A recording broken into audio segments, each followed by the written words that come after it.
Hello everyone guys, welcome back to YouTube channel knowledge Krida. विद्यार्थी मित्रांनो, 10वी आणि 12वीच्या विद्यार्थ्यांसाठी खूपच इम्पॉर्टंट गुड न्यूज आलेली आहे आणि सर्वात मोठी घोषणा इथं करण्यात आलेली आहे.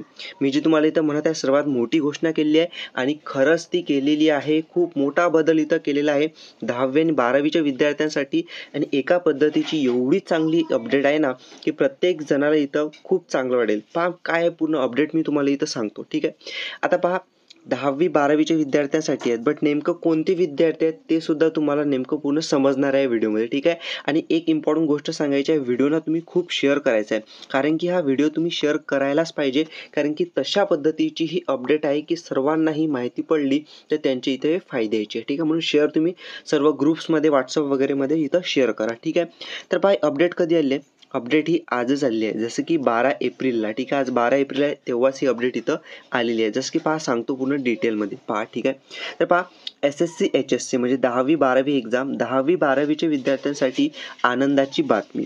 पुणे बोर्डाने केली मोठी घोषणा. आपलं जे पुणे बोर्ड आहे, मेन बोर्ड आहे, तर त्याने मोठी घोषणा केली आहे. कोणती केली आहे पहा सांगतो. तर पहा की 10th 12th री exam registration Maharashtra. Okay, Maharashtra बोर्डाने प्रथमच महाराष्ट्र बोर्डाने प्रथम म्हणजे पहिल्यांदा खाजगी विद्यार्थ्यांसाठी जुलै ऑगस्ट 2025 मध्ये होणाऱ्या 10वी व 12वी पुरवणी परीक्षेला परवानगी दिलेली आहे. पहा किती मोठी अपडेट आहे विद्यार्थ्यांसाठी. सांगतो मी तुम्हाला, पहा की 15 एप्रिल ते 15 मे दरम्यान ऑनलाईन फॉर्म 17 भरून अर्ज करता येणार आहे. याच्यापेक्षा मोठी अपडेट, मोठी घोषणा कोणतीच नसणार आहे, कारण की तुम्ही 17 नंबरचा फॉर्म भरून परीक्षा तुम्ही देऊ शकता. कधी?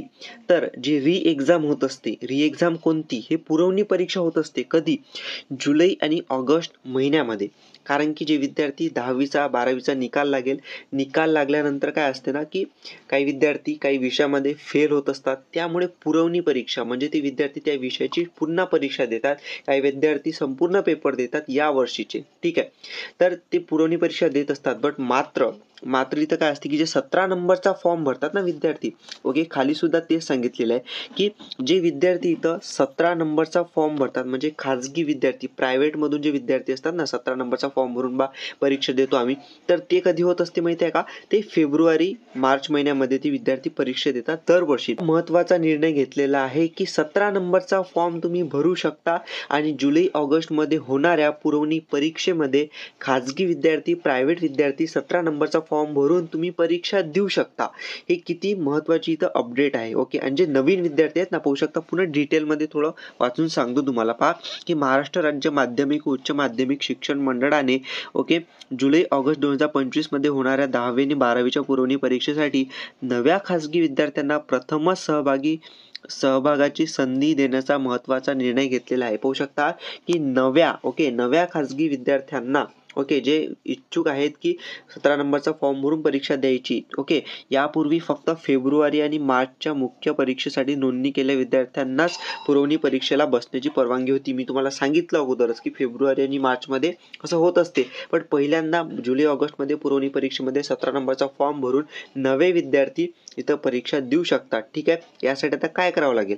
तर यासाठी तुम्हाला इथं फॉर्म भरण्याची तारीख दिली आहे. ओके, ज्या विद्यार्थ्यांना 17 नंबरचा फॉर्म भरून जुलै ऑगस्टमध्ये परीक्षा द्यायची आहे, तर पहा की नव्या खाजगी विद्यार्थ्यांना फॉर्म नंबर 17 भरून 10वी आणि 12वीच्या पुरवणी परीक्षेसाठी अर्ज करता येईल. ओके, नोंदणी ही ऑनलाईन पद्धतीनेच करावी लागेल. 15 एप्रिल 2025 ते 15 मे 2025 या कालावधीत विद्यार्थ्यांना ऑनलाईन अर्ज करता येईल. शुल्क भरण्याची प्रक्रिया पूर्ण करता येईल आणि आवश्यक कागदपत्रांसह पोचपावतीची मुद्रित प्रत अर्जात नमूद केलेल्या शाळा किंवा कनिष्ठ महाविद्यालयात जमा करता येईल. महत्त्वाचं आहे, तुम्ही ज्या शाळेमध्ये जिथून तुम्हाला 17 नंबरचा फॉर्म भरून परीक्षा द्यायची आहे त्या शाळेमध्ये जायचं, त्यांना सांगायचं फॉर्म भरायचं आहे, ते तुम्हाला इथं देतील. ओके, म्हणजे फॉर्म भरून वगैरे सर्व. तर अशा पद्धतीने महत्त्वाची खूपच इम्पॉर्टंट पहिल्यांदा अशी अपडेट आली आहे. तुम्ही शेअर नक्की करा आणि तुम्हाला काय वाटते कॉमेंट्समध्ये नक्की सांगा. Thank you for watching the video. Thank you.